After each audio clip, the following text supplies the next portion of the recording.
Ada for causing my ex-girlfriend's husband, also my previous best friend, to cry at the bar? So my wife, F30, and I, M30, attended a wedding this past weekend.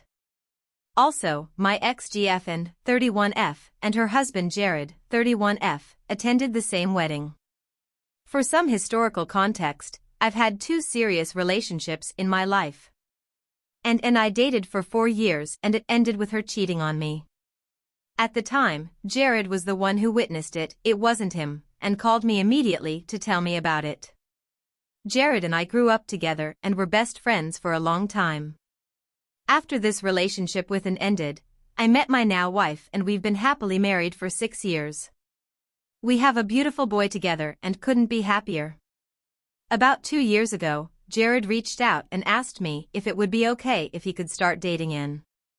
Summarizing, my response was, I can't tell you who to date, and that I would distance myself from him/her as I don't allow crazy into my life.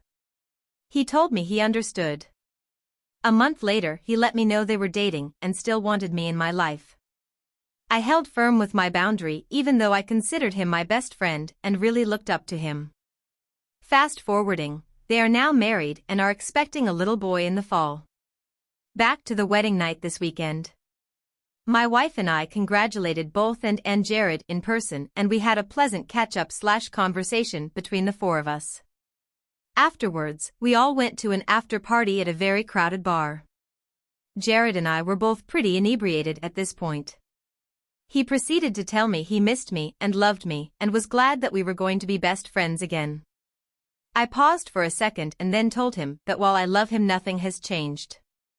It is okay that we grew apart and we don't need each other in our lives. He proceeded to bawl asterisk in front of the rest of wedding party/our wives/the rest of the bar. This made me, and many others, really uncomfortable.